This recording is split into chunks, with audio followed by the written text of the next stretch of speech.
Hi అండి, namaste. Welcome back to my channel general knowledge ఎత్రెట్ వందన. ఈవేళ వీడియోలో జిల్లా కోర్టులో ఆఫీస్ సబార్డినేట్ ఉద్యోగాలకు సంబంధించి పూర్తి డీటెయిల్స్ ఈ వీడియోలో షేర్ చేస్తాను. ఎడ్యుకేషన్ క్వాలిఫికేషన్ ఏంటి, అదేవిధంగా ఎన్ని వేకెన్సీస్ ఉన్నాయి, నెక్స్ట్ ఎక్కడ జాబ్ చేయాల్సి ఉంటుంది అనేది క్లారిటీగా షేర్ చేస్తాను. అదేవిధంగా శాలరీ డీటెయిల్స్ కూడా చెప్తానండి. సో వీడియోని అయితే స్కిప్ చేయకుండా ఎండ్ వరకు చూడండి. అంతేకాకుండా ఫస్ట్ టైం ఎవరైతే ఛానల్ విజిట్ చేస్తున్నారో వీడియోకి ఒక లైక్ ఇచ్చి ఛానల్ని సబ్స్క్రైబ్ చేసుకోండి. ఇక్కడ చూసుకుంటే friends, office of the principal district and sessions court Jayashankar Bhupalpally. ఓకేనా. So applications are invited from the eligible candidates of Jayashankar Bhupalpally district up to 5 PM on 27/4/2026 to fill up the post on contract basis on consolidated pay as per Rule 9 of the Telangana State Subordinate Rules 1996 for a period of 1 year in the Court of Fast Track Special Court for Expeditious Trial and Disposal Rape and POCOS Act cases. So ఇక్కడైతే మనకి 4/27 DT వరకు chance ఉంది friends. Up to 5 PM వరకు అనమాట ఉంది. So ఎవరైతే interested candidates ఉన్నారో వాళ్ళు తప్పకుండా ఈ జాబ్స్కి అయితే అప్లై చేసుకోండి. సో జాబ్ వివరాలు ఏంటి అనేది పూర్తిగా నేను చూసుకుంటే పూర్తిగా ఈ వీడియోలో అయితే నేను షేర్ చేస్తాను. సో ఇవి అనమాట ఆఫీస్ సబార్డినేట్ జాబ్స్ అనమాట. సో నెంబర్ ఆఫ్ పోస్ట్స్ వచ్చేసి 1 అని ఉంది. ఇంకా అదేవిధంగా కన్సల్టెడ్ అమౌంట్ పర్ మంత్ మనకి ఎంత శాలరీ ఇస్తారంటే 15,600 రూపీస్ అనమాట పర్ మంత్ అనమాట మనకి శాలరీ అయితే ఉంటుంది. ఇది ప్రభుత్వ ఉద్యోగం అని చెప్పవచ్చు ఫ్రెండ్స్. సో ఎవరైతే ఈ జాబ్స్ కోసం వెయిట్ చేస్తున్నారో ఒక గుడ్ ఆపర్చునిటీ అనేది చెప్పవచ్చు. జయశంకర్ భూపాలపల్లి జిల్లా కోర్టు ఆఫీస్ సబార్డినేట్ పోస్ట్కి అయితే దరఖాస్తులు అయితే కోరుతుంది ఫ్రెండ్స్. సో తక్కువ చదువు అర్హత ఉంటే సరిపోతుంది. సో ఇదైతే కాంట్రాక్ట్ బేసిస్ అనమాట. సో ఈ విధంగా మనం న్యాయ వ్యవస్థలో పనిచేసే అవకాశం అయితే మనకి దొరుకుతుంది. సో ఇది జయశంకర్ భూపాలపల్లి జిల్లా కోర్టు తెలంగాణ న్యాయ వ్యవస్థలో భాగంగా ఉంటుందన్నమాట. సో జిల్లా స్థాయిలో న్యాయ సేవలు అందించడం, ఈ కోర్టులో పనిచేయడం వల్ల ప్రభుత్వ పని అనుభవం అయితే వస్తుంది. సో ఇది ఒక మంచి అనుకూలమైన పోస్ట్ అనేది అయితే చెప్పవచ్చు ఫ్రెండ్స్. సో మొత్తం ఖాళీలు వచ్చేసి 1 ఉందన్నమాట. దరఖాస్తు విధానం పూర్తిగా మనకి ఆఫ్లైన్లో ఉంటుంది. ఆఫ్లైన్ అంటే పోస్ట్ కానీ కొరియర్ ద్వారా అయితే మనం సెండ్ చేయాల్సి ఉంటుంది మన డీటెయిల్స్ అన్నింటినీ. సో అధికారిక వెబ్సైట్ చూసుకుంటే district.ecourts.gov.inలోకి మనం లాగిన్ అయ్యేసి అనమాట.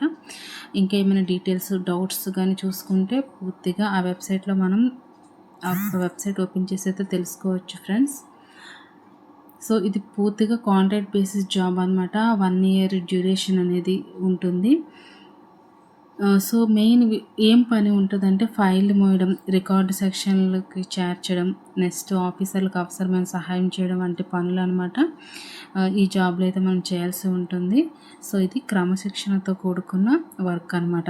సో మనం ఎడ్యుకేషన్ క్వాలిఫికేషన్ చూసుకుంటే ఫ్రెండ్స్, ఈ జాబ్కి సంబంధించి మనం 7th to 10th అడిగారనమాట. అంటే 7th పాస్ అయిన వాళ్ళు అప్ టు 10th వరకు కూడా ఛాన్సెస్ అయితే ఉంది. అంటే 10వ తరగతి చదివిన వాళ్ళు అర్హులే, 7వ తరగతి చదువుకున్న వాళ్ళు కూడా అర్హులే అనమాట. అంటే 7, 8, 9, 10 క్లాసెస్ పాస్ అయిన వాళ్ళు అనమాట అర్హులు అనమాట. నెక్స్ట్ ఇంకా ఇక్కడ ఏజ్ విషయానికి వస్తే ఫ్రెండ్స్, మనం 3/31/2026 నాటికల్లా 18 years అయితే ఉండాలి. 18 years to 34 years అనమాట వరకు ఛాన్స్ ఇచ్చాడు. అదేవిధంగా ఏజ్ రిలాక్సేషన్స్ కూడా ఇచ్చారు. ఏంటంటే SC, ST, BC, EWS వాళ్ళకైతే 5 సంవత్సరాలు సడలింపు ఉంటుంది. శారీరక వికలాంగులకైతే 10 సంవత్సరాలు వయసు సడలింపు అయితే ఉంటుంది.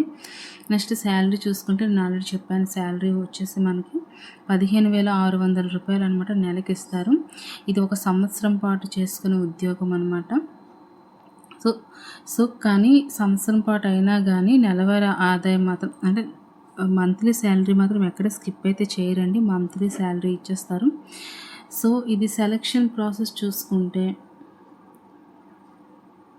ఏ విధంగా సెలెక్ట్ చేస్తారనుకుని చూసుకుంటే, ఒకవేళ కానీ ఈ జాబ్కి 20 కంటే ఎక్కువ కానీ అంటే దరఖాస్తు చేసుకుంటే మనకి మార్కుల ఆధారంగా అయితే షార్ట్ లిస్ట్ చేస్తారు. తర్వాత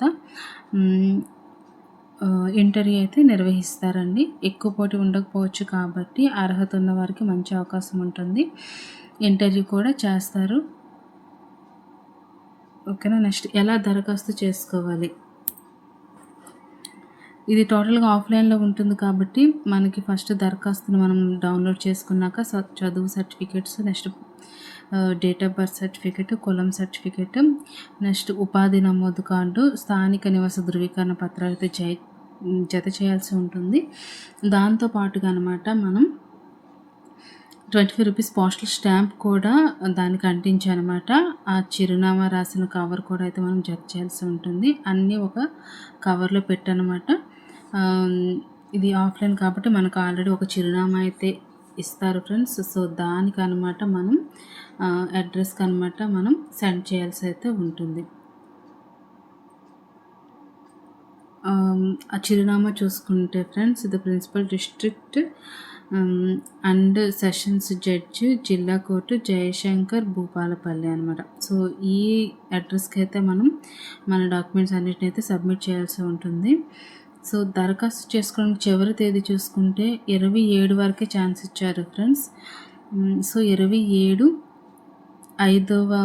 5 గంటల లోపలైతే దరఖాస్తు చేసుకోవాలి. ఒకవేళ ఈ టైం కానీ దాటిపోతే మనకి దరఖాస్తులన్నీ తిరస్కరించబడతాయి అన్నమాట. సో సమయానికి పంపడం అనేది చాలా మ్యాండేటరీ అనమాట. సో నేను ముందు ఆల్రెడీ చెప్పాను కదా ఎవరు అప్లై చేసుకోవాలనేది. సో 7th to 10th వరకు ఛాన్సెస్ అయితే ఉన్నాయి ఫ్రెండ్స్. సో ఇక్కడ మనం చూసుకుంటే application for the post office subordinate ఉంది కదా, ఇదే డౌన్లోడ్ చేసుకుని అనమాట మనం ఇక్కడ father name and full name, date of birth, age, caste, nationality, religion, ఇక్కడ ఎన్ని మెన్షన్ చేశారో వాటన్నిటిని మనం ఫిలప్ చేసేసి సిగ్నేచర్ ఆఫ్ ద అప్లికెంట్ అని పెట్టేసి, ఆల్రెడీ మీకు ఒక చిరునామా చెప్పాను కదా, దానికైతే మనం కొరియర్ రూపంలో పంపించాల్సి ఉంటుంది. సో ఇది ఒక మంచి ఇన్ఫర్మేషన్ అని అనుకుంటున్నాను. అదేవిధంగా మంచి జాబ్ ఆపర్చునిటీ. సో ఇదివరకు ఎవరికైతే తెలీదో వాళ్ళు తప్పకుండా తెలుసుకోండి. ఫ్రెండ్స్కి షేర్ చేయాలంటే షేర్ చేయండి. వీడియోని లైక్ ఇచ్చి ఛానల్ సబ్స్క్రైబ్ చేసుకోండి. Thank you friends.